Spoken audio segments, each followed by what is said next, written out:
이제 고난 주간을 한 주 앞두고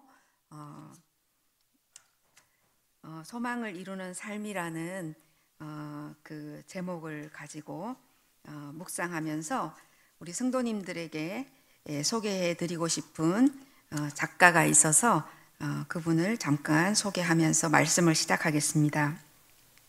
제가 소개해드리고 싶은 선생님은 권정생 선생님이십니다. 권정생 선생님은 우리 성도님들이 어린 아이를 가지신 성도님들이라면 잘 아시는데 강아지 똥이라는 동화를 쓰신 선생님이십니다. 이 선생님은 1937년에 일본 도쿄의 빈민가에서 매우 가난한 노무자의 아들로 태어나셨습니다.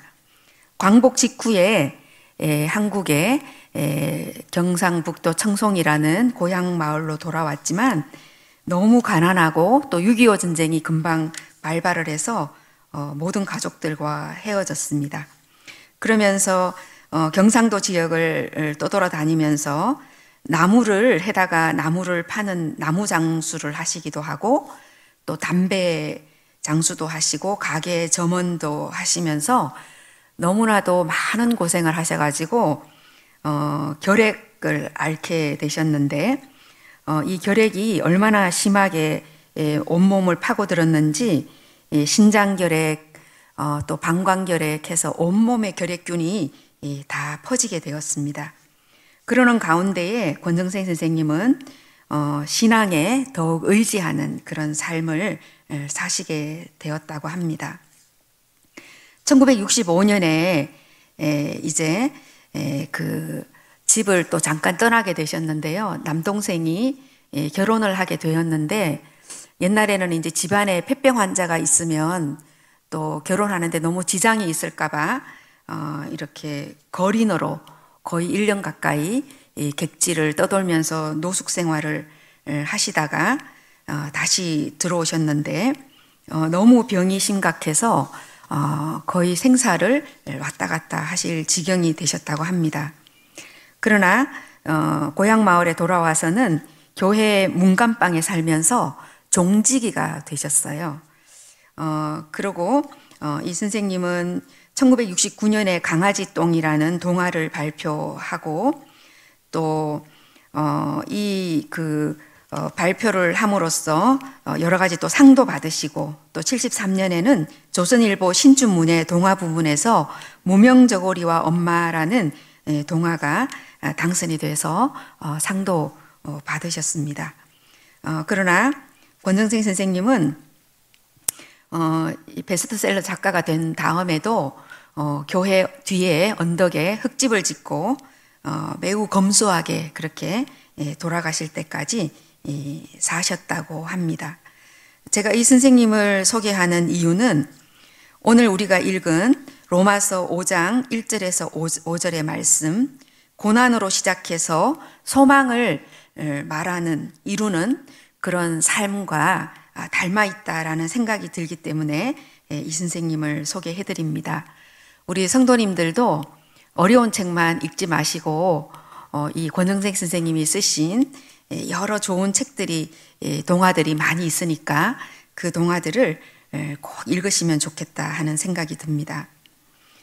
우리 본문에는 소망을 이루기 위해서는 환난이 우리에게 꼭 필요한 그런 과정이고 또 이 환난은 우리가 인내를 가지게 함으로써 그 연단을 하도록 도와주는 그러한 아주 중요한 요소이며 또 이 연단을 겪음으로 말미암아서 우리는 진정한 소망으로 인도된다 하는 것을 오늘 사도 바울이 우리에게 말씀해 주고 있습니다.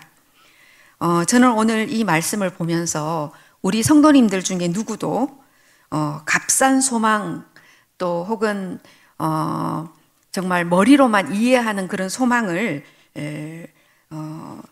말할 수 있기를 바라시는 분은 없으리라고 생각이 듭니다.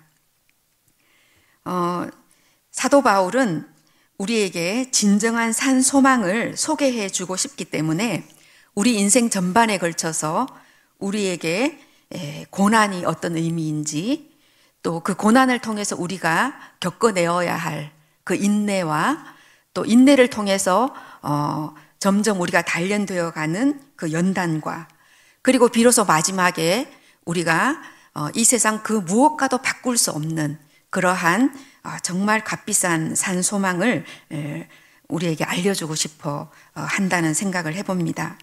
그래서 오늘 본문을 조금 더 자세히 보면 우리가 이 로마서 5장 1절에서 5절 말씀, 이것은 사도 바울이 로마서 전체를 통해서 봤을 때에 4장에서부터 3장과 4장, 그 다음에 6장과 8장 그 사이에 이 5장을 딱 집어넣어서 그 5장 1절 부분에 그러므로 하면서 이 4장에서의 사도 바울의 교리적인 가르침, 말하자면 우리가 믿음으로 의롭다 하심을 얻었다라는 그러한 결론에 알맞은 그러한 교리적 가르침을 4장에서 우리에게 말씀해 주고 있습니다.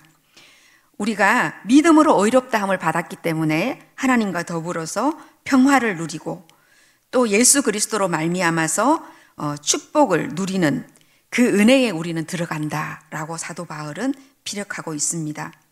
또 사도 바울은 우리가 얼마나 큰 축복을 받았냐 하면 하나님의 자녀가 되는 축복을 받았고, 이것은 또한 하나님의 영광이고, 또 그 하나님의 영광은 곧바로 우리의 영광이 되기 때문에 우리는 이것을 자랑스러워하고, 그래서 자랑하고 또 즐거워하고 또 하나님께서 주시는 축복을 누리게 된다, 이렇게 말씀해 주고 있습니다.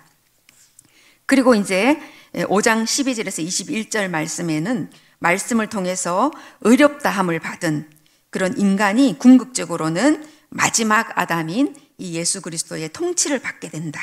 예수 그리스도의 다스림 안에, 예수 그리스도 안에 우리는 있게 된다라는 것을 사도 바울은 이야기해 줍니다. 그런 의미에서 봤을 때에 오늘 이 5장은 하나님으로부터 오는 새로운 삶, 말하자면 그리스도인들이 이제는 믿음으로 말미암아 의로워진 의인으로 칭함을 받은 우리 한 사람 한 사람이 이제는 성화의 삶으로 어떻게 들어가야 할 것인가 하는 것을 말씀해 주면서 바로 이 산소망에 대한 그 과정들, 말하자면 한 계단 한 계단씩 올라서야 하는 환난과 인내와 연단과 그 다음에 마지막에는 소망으로 이어지는 그러한 말씀을 우리에게 들려주고 있습니다. 사랑하는 성도 여러분, 우리들은 오늘 이 말씀을 통해서 봤을 때에 죄인에서 의인으로 옮겨졌습니다. 또 죽음에서 생명으로 옮겨졌고 갈등과 분쟁에서 평화로 옮겨졌습니다. 또한 죄의 자리에서 하나님의 영광의 자리로 우리는 옮겨졌다, 이렇게 사도 바울은 말씀해 주고 있습니다. 지금 우리는 그리스도가 주시는 평화 아래에서 하나님의 은혜의 자리에 들어가서 하나님의 영광을 즐거워하며 자랑할 수 있어야 할 것입니다. 자, 그러면 우리 성도님들은 어떠신지요?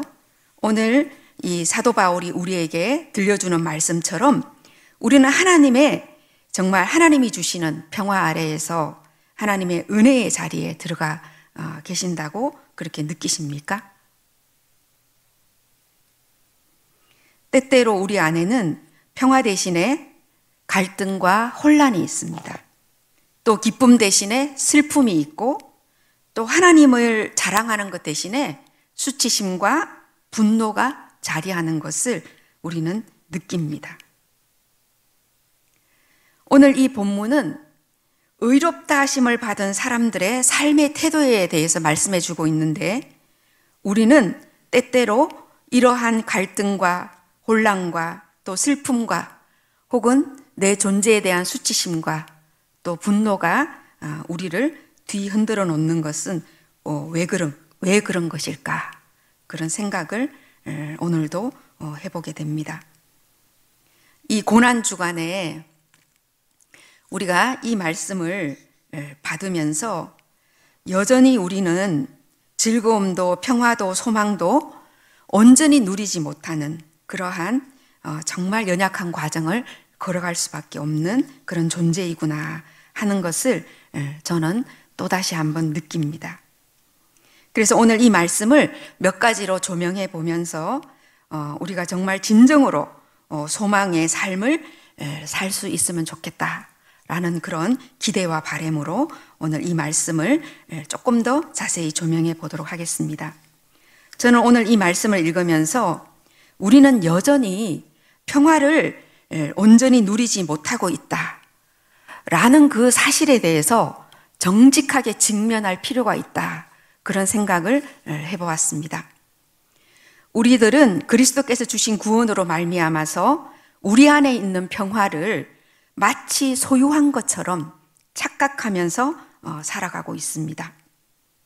우리의 갈등과 분쟁을 정직하게 인정하지 못하는 그러한 면들이 많이 있다. 그런 생각을 하게 되는 것입니다. 우리가 그리스도의 은혜를 맛보고 또 그분이 주시는 은혜를 체험할 때 우리들은 새롭게 변화된 것을 압니다. 전 인격과 또 전 존재가 새롭게 거듭나서 하나님 안에 순결한 모습으로 또 그 무엇과도 또 그 어떤 것과도 화해한 것과 같은 놀라운 경험을 하게 됩니다. 하지만 우리의 인간적인 성품은 여전히 그대로 남아 있습니다. 저는 이 인간적인 성품이 그대로 남아 있다라는 말을 생각해 볼 때에 사도 바울이 얼마나 미숙한 사람이었나 하는 것을 저도 이 말씀을 통해서 느낍니다. 바울은 초기에 갈라디아서를 쓰면서 그 안에서 바울이 보여주는 아주 극단적인 흑백 논리를 저는 읽어낼 수 있었습니다. 갈라디아서 2장 11절 이하에 보면 베드로가 안디옥에서 왔을 때 이방인들과 함께 먹다가 할례자들이 들어오는 것을 보고 몰래 자리를 떠나는 모습을 볼 수 있습니다. 이때 바울은 모든 사람 앞에서 베드로를 책망을 합니다. 예수님의 가장 신임을 받았던 대사도 베드로를 모든 사람 앞에서 책망한 바울의 그 성품은 우리가 매우 강직하고 또 어떤 면에서는 예수 그리스도를 믿음으로 말미암아 구원을 받는다라는 그러한 진리를 전하고자 하는 강렬한 열망이 있었구나라는 것을 깨닫는다 할지라도 이러한 대처는 매우 미숙했다 그런 생각을 해보게 됩니다. 하지만 세월이 점차 흐르면서 사도 바울은 자신을 핍박했던 예루살렘 교인들을 적극적으로 도왔고 또 그의 가장 후기 서신인 빌립보서를 보면 주 안에서 기뻐하라 하면서 기쁨과 감사를 반복해서 이야기하고 있는 모습을 볼 수 있습니다.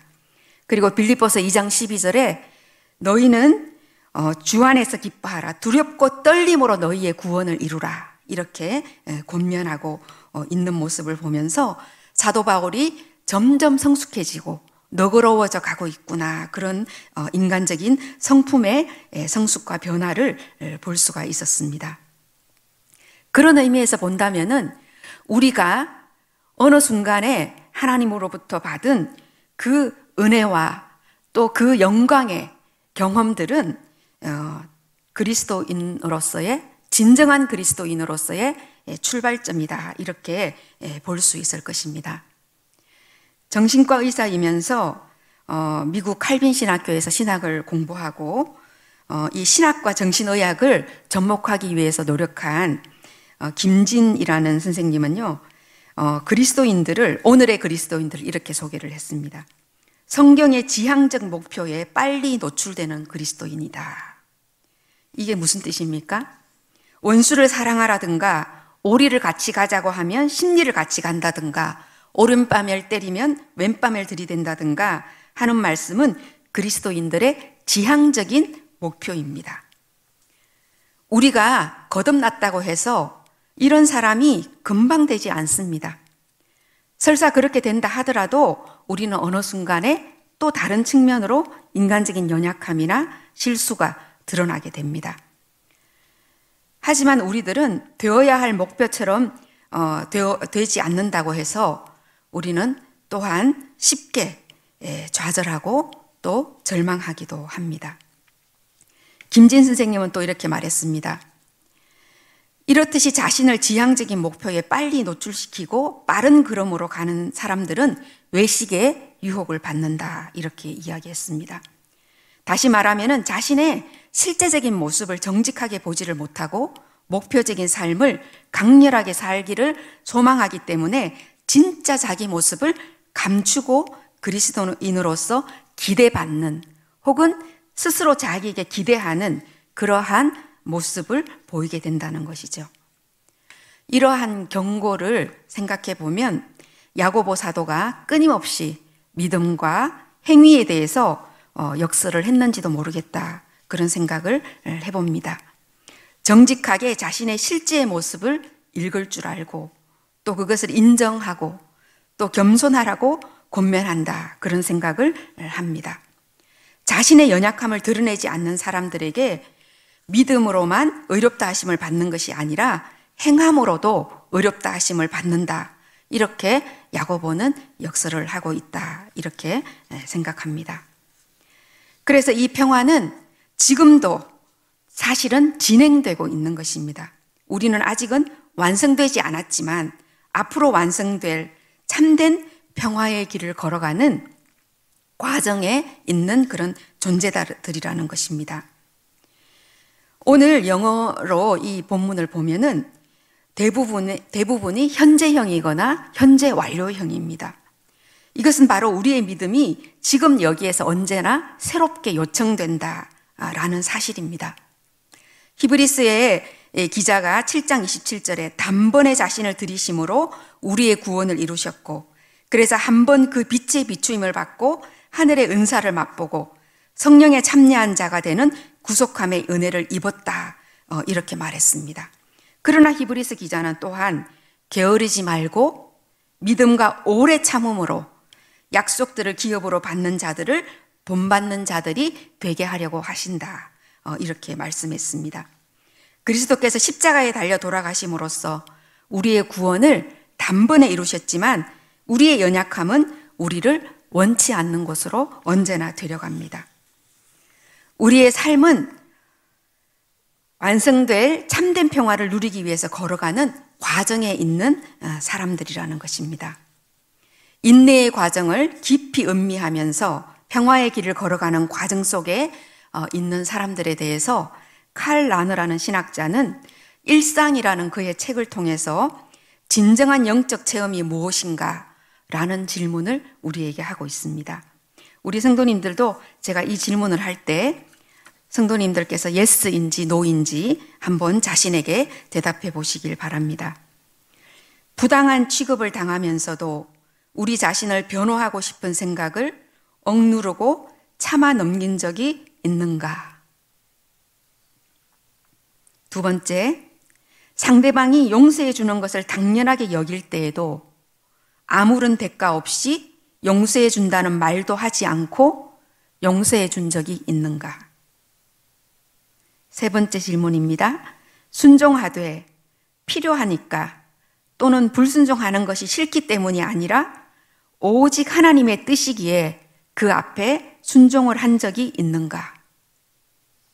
네 번째, 남에게서 감사나 인정을 받거나 내적인 만족감조차도 느끼지 못한 채 어떤 희생을 해본 일이 있는가? 다섯 번째, 완벽하게 혼자 있어 본 일이 있는가? 여섯 번째, 아무에게도 말하거나 해명할 수 없고 철저히 혼자서 결정을 내려야 할 때, 그리고 이 결정이 자신의 평생에 걸쳐서 실천해야 하는 것일 때, 오직 내면에서 울려나오는 양심의 소리에 따라 결정을 내린 적이 있는가? 일곱 번째, 열정과 감정이 뒷받침되지 않을 때 마음속에서는 깊은 허무의 심연으로 뛰어드는 듯한 절규가 들려올 때에도 하나님을 사랑해 본 적이 있는가? 마지막으로 모든 것이 어릿광대지서로 돌변할 것처럼 보일 때에 하나님을 사랑해 본 적이 있는가? 이렇게 질문하고 있습니다. 칼 라너는 이 질문이 우리의 일상이라는 것입니다. 우리 그리스도의 삶은 삶 그 자체가 신앙이고 또 영적인 삶의 과정 속에 있는 것이, 이 두 개가 왔다 갔다 하는 것이 바로 우리의 일상이다. 이렇게 이야기해 주고 있다는 것입니다. 우리 성도님들은 이 8개 정도 되는 질문에 몇 개 정도 예스라고 응답하셨는지요? 이 질문을 저는 보면서 참으로 부끄럽다는 생각이 들었습니다. 이 질문의 어느 한 질문도 제가 자신 있게 예스라고 답변하지를 못했습니다. 가끔 모든 것이 아무 의미가 없어지는 것 같은 그런 느낌이 들고, 마치 내가 하는 기도가, 또 혹은 내가 읽는 말씀이, 내가 묵상하고 있는 성경의 구절들이 마치 어릿광대지처럼 아무 의미 없이 헛짓을 하고 있는 것 같은 그런 느낌? 혹은 매우 큰 심연의 허무 가운데로 빠져들어가는 그런 느낌. 그런 느낌이 들 때에 정말 순간적으로 그 모든 것으로부터 도망가고 싶은 그런 느낌이 들 때가 있었던 것이 기억이 났습니다. 우리가 그렇기 때문에 이러한 평화를 이루어가는 구체적인 방법은 환난에 노출되어 있는 각자의 모습을 인내하고 그 인내의 과정을 깊이 음미하는 연단의 과정을 걸어가는 것일 것입니다. 오늘 우리가 읽은 본문의 인내라는 단어는 그리스어로 휘포모네라는 단어입니다. 무엇 아래 굳게 머문다 혹은 최후까지 남는다, 이런 의미입니다. 어떠한 환난이나 고통을 당할지라도 우리는 하나님이 주신 진리, 즉 예수 그리스도 아래 굳게 머물러야 하는 것이 바로 이 인내라고 할 수 있을 것입니다. 하지만 이 말은 그냥 꽉 다물고 억지로 참는 것이 아닙니다. 체면 구겨질까봐, 기대에 어긋날까봐, 관계가 깨질까봐, 또 불안하고 두려워서 그냥 꽉 눌러놓고 아무 일 없는 것처럼 뚜껑을 덮어놓고 있는 것이 인내가 아니라는 것입니다. 오늘 저는 말씀을 시작하기 전에 권정생 선생님을 소개를 했는데요. 이 선생님은 자신의 작품을 통해서 여러 곳에서 인내하는 사람의 모습을 소개해주고 있습니다.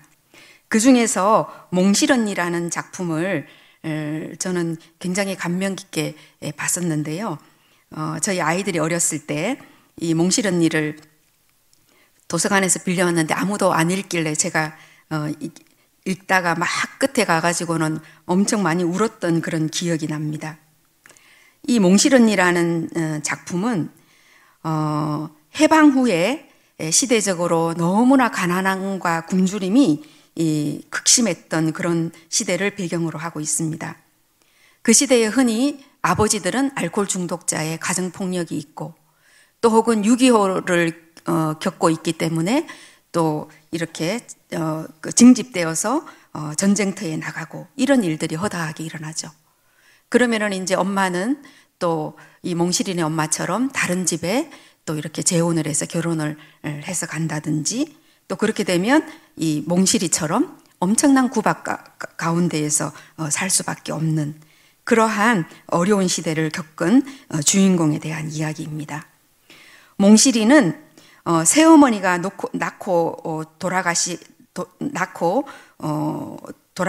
아이를 낳고 돌아가셨는데 그 아이가 난남이라는 여동생이었습니다. 12살 정도밖에 안 된 아이가 이 아이를 업고 다니면서 집집마다 동양젖을 얻어 먹이고 암죽을 끓여 먹이고 아이를 버리지 않고 고아원에도 갖다 주지 않고 이 아이를 키웁니다. 그리고 몽실이는 새아버지와 엄마 사이에서 부부싸움 하는 데 있다가 이 내동댕이 쳐져가지고 다리가 불구가 되는데, 나중에 이 몽실이는 곱추등을 가진 남자와 재혼을 해서 결혼을 해서 아이 둘을 낳고 여전히 가난하게 살아갑니다. 그런데 이 동화책 끝에 권정생 선생님은 이렇게 소개를 했습니다. 몽실이는 곰곰이 생각하고 스스로 답을 찾으며 살았다. 몽실이의 답은 언제나 사랑하는 사람들과 평화롭게 살고 싶은 마음으로 모아진다. 몽실이는 혼자만 편하자고 난나미를 버리지도 않았고 영득이와 영순이도 함께 살지는 못했지만 보듬고 사랑했다. 30년이 지나서 곱추 남편을 만나 두 아이의 엄마가 된 몽실이는 여전히 가난하다. 하지만 이제 몽실이는 불행하지 않다. 몽실이가 사랑하는 사람들과 마음 따뜻하게 살아가고 있기 때문이다. 권정생 선생님은 자신의 작품을 통해서 희생과 산 제물로 오신 예수님의 형상을 그리는 많은 주인공들을 탄생시켰습니다. 그 가운데는 깜둥바가지, 벙어리, 바보, 거지, 장애인, 외로운 노인, 시궁창에 떨어져 썩어가는 똘배, 강아지똥, 이러한 힘없고 나약한 그러한 주인공들이 등장을 합니다. 그 주인공들과 마찬가지로 권정생 선생님의 삶도 그리스도인으로서 고난 그 자체의 삶이었습니다. 그러나 인내로서 믿음을 지키고 산 소망을 노래한 그런 작가이기도 합니다. 폐결핵으로 온 몸에 결핵균이 퍼져서 정말 너무나 큰 고통 가운데 있으면서도 권정생 선생님은 글쓰기를 멈추지 않았습니다. 노숙인으로 집집마다 거린으로 돌아다닐 때에도 책을 읽고 글을 썼습니다. 나중에 베스트셀러 작가가 되어서도 교회 언덕 위에 쥐가 나오는 흙집을 짓고 거기서 평생을 사시고 글을 쓰셨습니다. 선생님이 69세의 나이로 숨을 거두실 때 그의 수중에는 10억이나 되는 돈이 있었습니다. 그런데 선생님이 이 돈을 모두 어린이들을 위해 써달라는 유언을 남기고 하나님의 품으로 돌아가셨습니다. 그 유지를 받들어서 권정생 어린이 문화재단이라는 것이 만들어졌고 지금도 운영이 되고 있습니다. 권정생 어린이 문화재단에서는 분쟁 지역의 어린이들, 난민 어린이들, 그리고 북한 어린이들, 그리고 결핵 환자들, 그리고 이제 몽실 언니 도서 지원 사업이라 그래서 소외된 지역에 책을 보내는 일, 이런 일들을 합니다.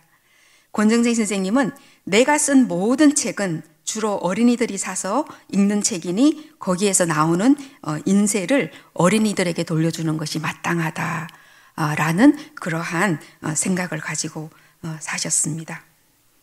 우리 각자의 인내의 삶은 어떤 것일까요? 어떻게 해야 우리는 정말 산 소망을 이루어내는 그러한 삶을 오늘도 하루하루 살아갈 수 있을까요? 우리의 일상이 늘 깨어서 주님 앞에서 소망을 바라보는 그런 휘포모네의 인내의 그러한 삶이 세워지기를 이 고난주간에 간절히 바라봅니다. 기도하겠습니다. 사랑의 하나님,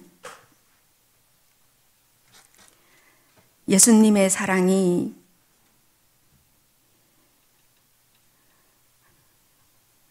우리 가운데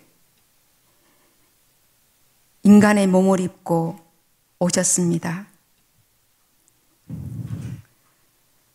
그 예수님은 우리 가운데에 집을 짓고 사셨고 우리와 똑같은 인간의 나약한 모습으로 하루하루의 삶을 살아내셨습니다. 그 예수님의 사랑을 우리는 도무지 이해할 길이 없습니다. 왜 그렇게 사랑하셨는지, 왜 그렇게 우리를 아끼셨고 우리를 구원하고자 애쓰셨는지 그 이유를 아직도 잘 모르겠습니다. 주님, 그 예수님의 사랑을 저희들이 조금이라도 깨달을 수 있게 도와주시기를 원합니다. 그래서 우리 앞에 있는 고난과 환난의 삶을 인내로서 경주하며 참으로 우리가 연단되어지는 것을 부끄러워하지 아니하고 그 연단을 기꺼이 받아들이며 소망을 바라보고 그 소망의 삶을 오늘 하루도 살아낼 수 있도록 우리를 인도하시기를 간절히 빌고 원합니다. 성령님, 우리를 도와주시고 우리를 당신의 손길로 덮어주시옵소서. 우리 각자가 그리스도인으로서 소망의 삶을 살아내며 이 세상을 하나님의 나라로 변화시켜 갈 수 있도록 도와주시기를 간절히 빌고 원합니다. 감사드리며 예수님의 이름으로 기도합니다. 아멘. 아멘.